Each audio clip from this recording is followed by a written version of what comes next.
Assalamualaikum warahmatullahi wabarakatuh. Perkenalkan, saya Alvisa Fernandes dengan NIM 230201002. Kali ini kita akan membahas beberapa soal-soal tentang KMB1 atau keperawatan medikal bedah. Nah, untuk itu diharapkan kepada teman-teman semua untuk memperhatikan dengan seksama soal-soal yang akan saya berikan dan berikut juga dengan jawabannya. Nah, soal yang pertama itu apa tujuan utama dari pemberian cairan intravena pada pasien dehidrasi? Nah, opsinya ada menurunkan tekanan darah, meningkatkan output urin, mengurangi edema, dan menurunkan suhu tubuh. Nah, jawabannya adalah B, yaitu meningkatkan output urin, di mana pemberian cairan intravena ini itu membantu mengembalikan volume cairan tubuh dan meningkatkan diuresis. Soal selanjutnya yaitu pasien dengan stroke iskemik mengalami disphagia. Apa tindakan keperawatan yang tepat atau apa intervensinya? Nah, opsinya yang pertama A, memberikan makanan cepat agar tidak tersedak. B, memiringkan kepala ke belakang saat makan. C, memberikan makanan lunak dan posisi duduk 90 derajat. D, memberikan cairan dingin dengan cepat. Nah, jawabannya adalah C. Pembahasannya itu posisi duduk, memberikan makanan lunak dan posisi duduk 90 derajat. Nah, posisi duduk ini dan dengan tekstur makanan yang cepat untuk mencegah aspirasi pada pasiennya yang mengalami disfagia. Nah, selanjutnya itu tujuan utama dari pemantauan kadar glukosa darah pada pasien DM adalah untuk jawabannya adalah B, yaitu mencegah komplikasi akut dan kronis. Nah, pembahasannya kontrol gula darah, mencegah hipoglikemia, hiperglikemia, dan komplikasi jangka panjang. Nah, selain itu sebenarnya memantau kadar glukosa pada pasien DM ini juga penting agar tidak menimbulkan komplikasi akut lainnya.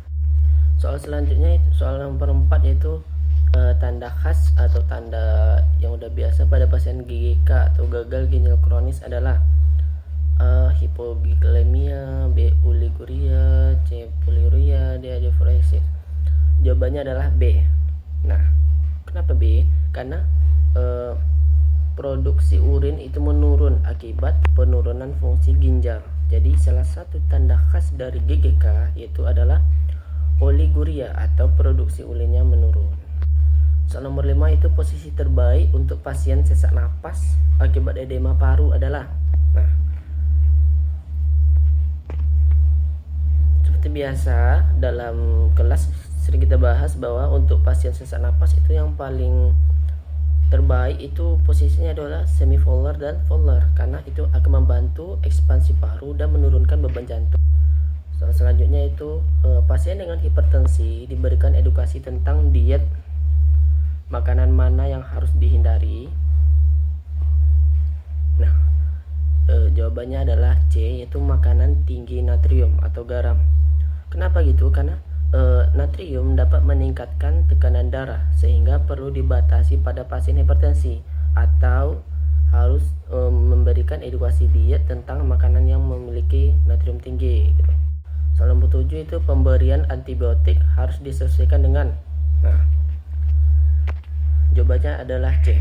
Kenapa kultur dan sensitivitas? Karena agar antibiotik yang diberikan kepada pasien itu efektif atau berdampak positif terhadap patogen penyebab penyakit.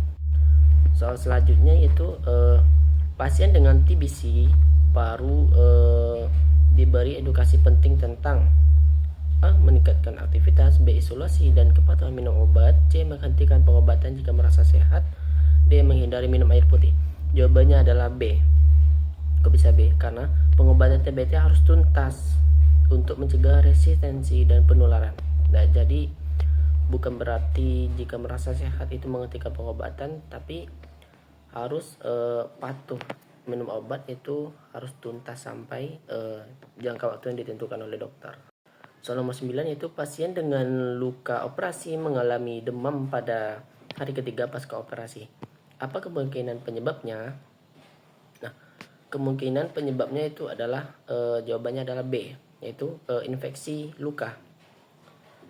Kenapa? Karena demam pada hari ketiga pasca operasi atau post op itu seringkali disebabkan oleh infeksi pada area luka. Jadi kan orang operasi itu kan baru dibedah ya, jadi masih ada lukanya. Jadi demam yang terjadi pada 3 hari itu disebabkan oleh infeksi pada luka tersebut. Nah, selanjutnya itu apa tanda-tanda hipokalemia pada pasien? Nah, jawabannya adalah A. Nah, sebelumnya kita harus tahu dulu apa arti hipokalemia. Hipo artinya kekurangan, kalemia itu adalah kalium. Jadi kekurangan kalium dapat mengganggu atau dapat menyebabkan gangguan neuromuskular dan kardiak. Jadi jawabannya adalah A, kram otot, kelemahan dan aritmia. Soal selanjutnya itu pasien dengan asma mengalami serangan akut. Apa prioritas utama dalam penanganannya? Nah, di sini ada beberapa jawaban nih. Nah, jawaban yang tepatnya adalah B, yaitu memberikan bronkodilator. Karena bronkodilator itu akan membantu melebarkan saluran napas dan meredakan bronkospasme. Dengan melebarnya saluran napas itu bisa menurunkan asma atau serangan akut yang terjadi pada pasien. Nah, selanjutnya itu tujuan utama dari mobilisasi dini pada pasien post op. Nah, jawabannya adalah D, yaitu mencegah trombosis vena. Karena pemberian cairan IV membantu mengalirkan. Nah, soal nomor 13 yaitu pasien dengan DM mengalami luka pada kaki yang sulit sembuh. Apa faktor mempengaruhi? Nah, faktor yang mempengaruhi adalah kadar gula darah yang tinggi atau hiperglikemi. B, jawabannya adalah B, karena kadar gula itu dapat menghambat proses penyembuhan. Soal 14 yaitu seorang pasien mengalami perdarahan gastrointestinal. Apa tanda-tanda menunjukkan shock hipovolemik? Jawabannya adalah B, yaitu dengan tanda yang menunjukkan shock hipovolemik adalah tekanan darah menurun dan nadi pasien cepat.